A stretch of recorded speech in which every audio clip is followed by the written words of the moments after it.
इन वीडियो से हाज़िर मुमताज़ बुखारी ऐं तव्हांखे ॿुधाईंदुसि त बरसातुनि जो सिलसिलो ही केतिरो हलंदो ऐं पाणी जी सूरत हाल छा बीहंदी। सिंध जे मुख़्तलिफ़ शहरनि में ककर मौजूदु आहिनि, किथे ककर आहिनि, किथे उस आहे, पर ही बरसाती सिलसिलो सिंध में जुलाई जे विचें हफ़्ते ताईं हलणो आहे, बल्कि 20 तारीख़ ताईं इन जी अॻकथी कई वई आहे त बरसातुनि जो सिलसिलो हलंदो, किथे तेज़ हवाऊं हलंदियूं, पर सिंध जे मुख़्तलिफ़ इलाइक़नि में इहा बरसाति हलंदी ऐं ईंदड़ कुझु वक़्तनि में इन बरसाति जो इन करे सिलसिलो वधण जो इम्कानु ॿुधायो पियो वञे त जेको हिंदुस्तान वारे पासे खां इलाइक़ा आहिनि उन्हनि ॾांहुं बि जेको हवा जो दबाव ऐं बरसाति जो सिलसिलो आहे उहा बि बरसाति सिंध में पैदा थियण जो इम्कानु आहे ऐं उनजे करे सिंध जा ख़ासि तौर ते ॾाखिणा इलाइक़ा जंहिंमें कराची शहर आहे, बदीन, ठट्टो, हैदराबाद ताईं इते बरसाति पवंदी आहे। ॿियो वरी समुंड में हिन वक़्तु जेको पाणी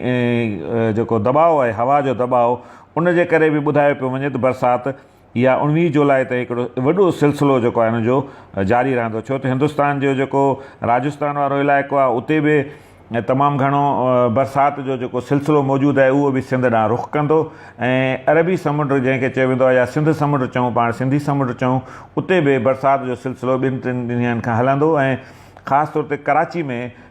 जेकी ॿोॾि जी सूरत हाल आहे, बरसाती ॿोॾि जी, उहा पैदा जेकी हाणे बि असांखे नज़र आई ऐं ईंदड़ कुझु वक़्तनि में बि उहा थींदे नज़र पई अचे ऐं असां 14 जुलाई ताईं हिते बरसाति जो सिलसिलो ॾिसंदासीं। थोरो वरी गैप ईंदो, वरी उनखां पोइ जेको इम्कानु ॼाणायो पियो वञे त गहरा घाटा ककर कराचीअ मथां ईंदा, उहे 18-19 जुलाई या बल्कि 17 खां ई राति जो शुरू थींदा ऐं 20 ताईं इहे हली सघनि था। पर बरसाति जो इहो जेको सिस्टम आहे, जेको सैटेलाइट वसीले ईंदो आहे, इहो कॾहिं कॾहिं इन में फेरफार बि थी वेंदी आहे, छो त हीउ हिकिड़ो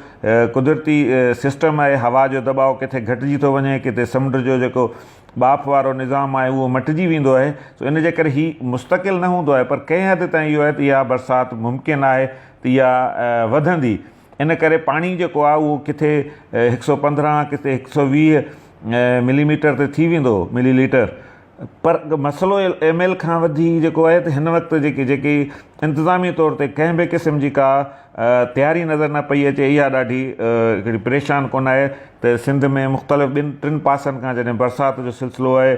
बलोचिस्तान जूं जेके नयूं वही अचनि पियूं ओॾां तमामु घणी बरसाति पई आहे, उहो पाणी बि सिंध में अचिणो आहे ऐं हिकिड़ो नओं जेको सिस्टम आहे उहो बि सिंध ॾांहुं अची रहियो आहे। हिन वक़्तु ताईं बि सिंध में तमामु गच बरसाति पइजी चुकी आहे त उहो सिलसिलो हिते मौजूदु आहे।